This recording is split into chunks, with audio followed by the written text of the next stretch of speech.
Halo semuanya, Assalamualaikum warahmatullahi wabarakatuh.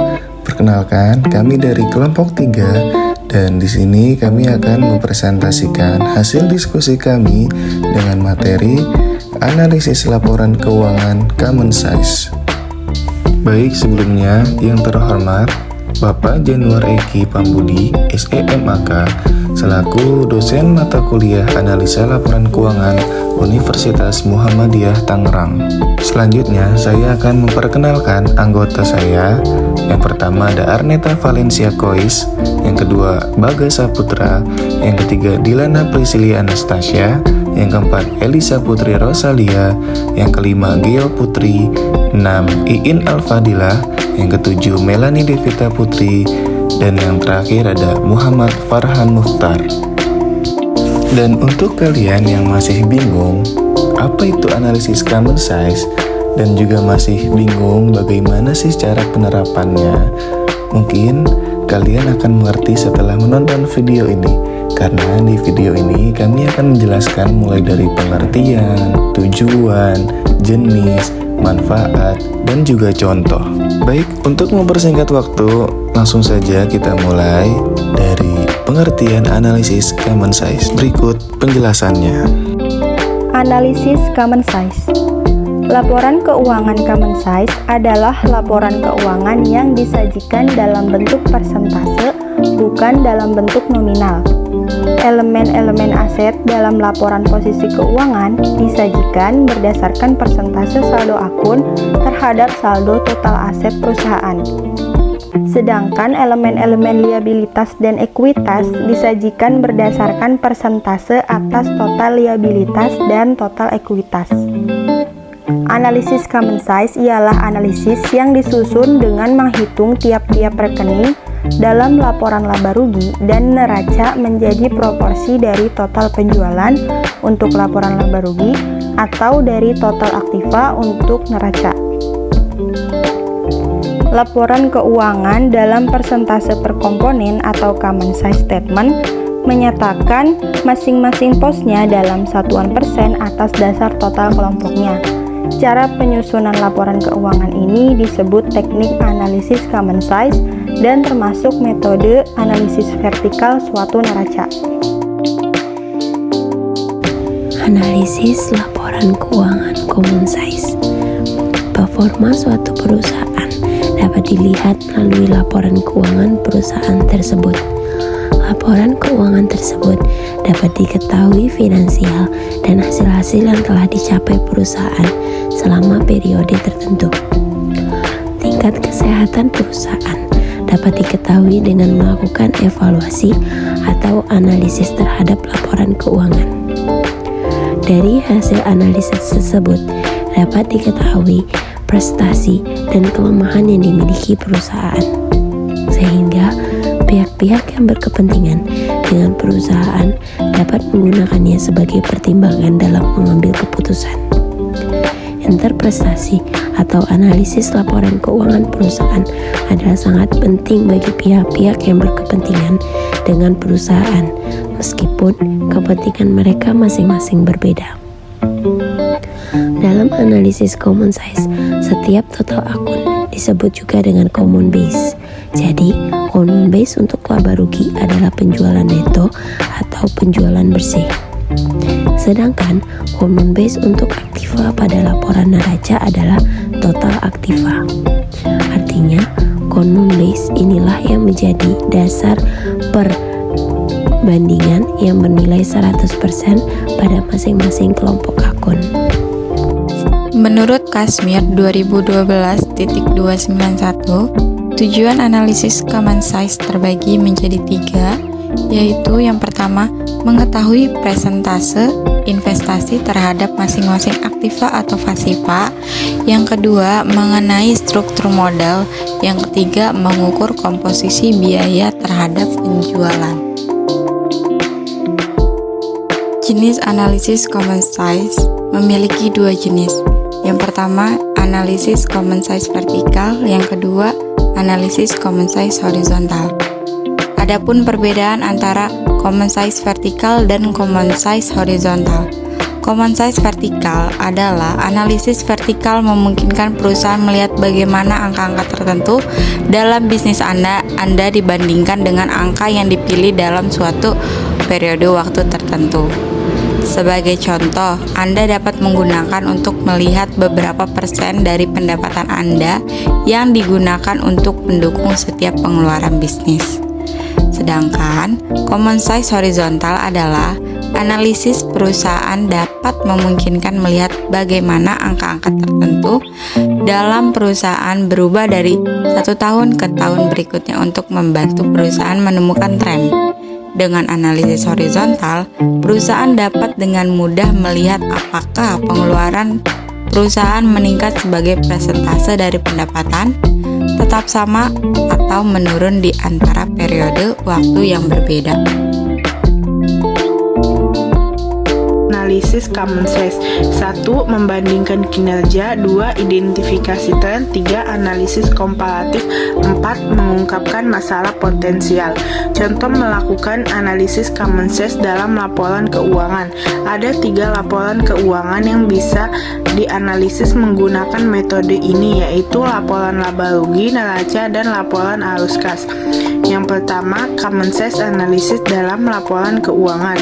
Untuk melakukan analisis common size dalam laporan laba rugi, Anda akan membandingkan setiap baris pada laporan laba rugi dengan total pendapatan. Dengan kata lain, pendapatan bersih akan menjadi angka dasar keseluruhan pada rumus analisis ukuran umum perusahaan. Kemungkinan perusahaan sudah melakukan setidaknya sebagian analisis laporan laba rugi ukuran umum setiap bulan.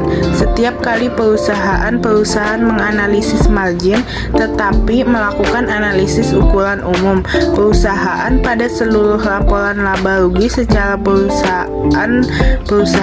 Dengan melakukan hal tersebut, laba kotor, laba bersih, atau operasi juga dapat melakukan analisis ini. Perusahaan sekilas pengeluaran mana yang mengambil persentase terbesar dari pendapatan.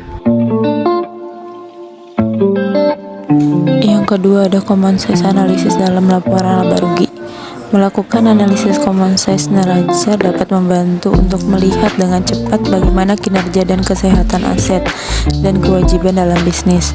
Idealnya menginginkan rasio kewajiban terhadap aset yang rendah, karena hal ini mengidentifikasi bahwa dapat dengan mudah membayar kewajiban bisnis. Rasio yang rendah ini menguntungkan terutama jika perusahaan mengajukan pinjaman bisnis, karena pemberi bisnis ingin memastikan bahwa perusahaan cukup kuat secara finansial untuk mengambil dan melunasi utang tambahannya. Formula analisis laporan keuangan common size. Secara umum, analisis common size dapat dihitung dengan cara membagi masing-masing komponen dengan total akun, kemudian kalikan dengan 100%.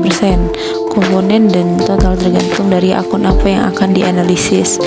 Contohnya itu common size sama dengan komponen akun dibagi total akun dikali 100%.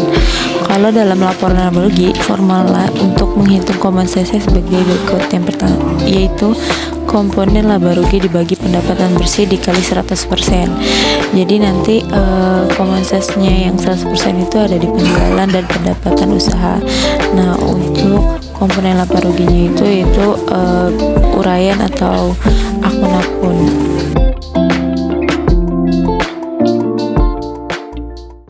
Dan selanjutnya berikut contoh perhitungan common size laporan laba rugi PT Mineral Sumber Daya Mandiri Tbk pada tahun 2021 dan 2022. Di sini tertera jumlah laba bruto pada tahun 2021 common size-nya adalah 18%.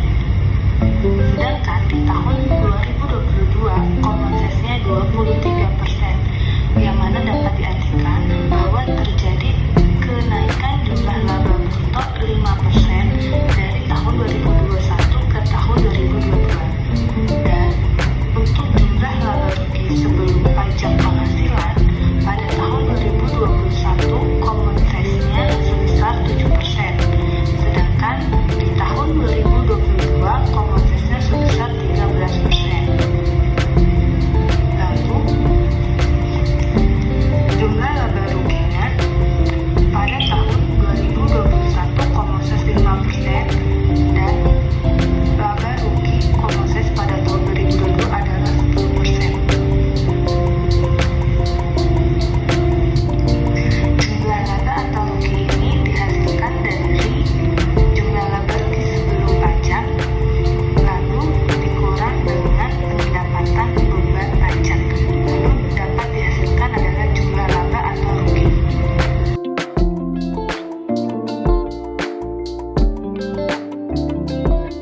mana dari laporan laba rugi Common Size diketahui bahwa secara nominal penjualan pada PT Mineral Sumber Daya Mandiri Tbk mengalami kenaikan dari tahun 2021 dan mengalami penurunan pada nominal beban pokok penjualan. Hal ini akan membuat persentase laba kotor mengalami kenaikan dari tahun 2021 ke tahun 2022, yaitu dari 18% menjadi 23%. Dan untuk profit margin perusahaan juga mengalami kenaikan sebesar 5% dari tahun 2021, yang mana awalnya 2021 itu adalah 5% dan jumlah labanya itu di tahun 2022 adalah 10%. Jadi terjadi kenaikan 5%. Formula analisis laporan keuangan common size. Sementara itu dalam laporan neraca formula untuk menghitung common size terbagi 3, yaitu untuk aktiva, liabilitas, dan ekuitas. Rumus neraca common size. Ada aktiva, yaitu komponen aktiva dibagi total aktiva dikali 100%. Yang kedua ada ekuitas, yaitu komponen ekuitas dibagi total pasiva dikali 100%. Yang ketiga ada liabilitas, yaitu rumusnya komponen liabilitas dibagi total pasiva dikali 100%. Lalu ada contoh common size laporan posisi keuangan tahun 2021 dan 2022 pada aset. Bisa dilihat pada tabel berikut.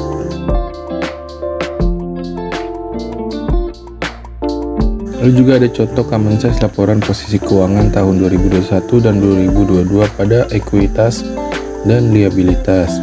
Bisa dilihat pada slide berikut. Berikutnya ada lanjutan contoh common size laporan posisi keuangan 2021-2022 pada ekuitas dan liabilitas. Bisa dilihat pada tabel berikut.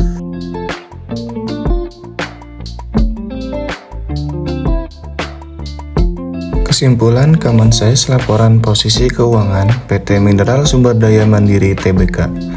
Laporan posisi keuangan common size PT Mineral Sumber Daya Mandiri Tbk pada tahun 2001 sampai 2002. Melalui laporan tersebut, diketahui proporsi aset lancar dan aset tidak lancar terhadap total aset milik PT Multi Bintang pada tahun 2021 adalah 54% dan 46%, sedangkan pada tahun 2022 adalah 49% dan 51%.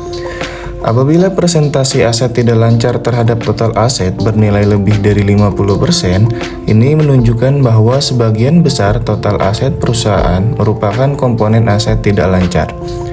Dan jika dilihat proporsi pada tahun 2021 dan 2022, proporsi liabilitas PT Mineral Sumber Daya Mandiri Tbk terhadap proporsi ekuitas adalah sebesar 51% dan 49%, itu pada tahun 2022. Dan pada tahun 2021 adalah 52,6% dan 47,4%, yang mana perusahaan cenderung memperoleh sumber pendanaan dari pinjaman kreditur. Hal ini dapat diketahui dari besarnya proporsi liabilitas terhadap total aset yang nilainya lebih besar dibandingkan proporsi ekuitasnya terhadap total aset. Baik, mungkin cukup sekian presentasi dari kelompok kami. Apabila ada kata-kata yang salah, kami mohon maaf yang sebesar-besarnya, dan kami berharap semoga kalian yang menonton video ini bisa mengerti dan paham. Dan jangan lupa video ini kalian like, komen, dan juga subscribe channel ini. Cukup sekian dari kelompok kami. Wassalamualaikum warahmatullahi wabarakatuh.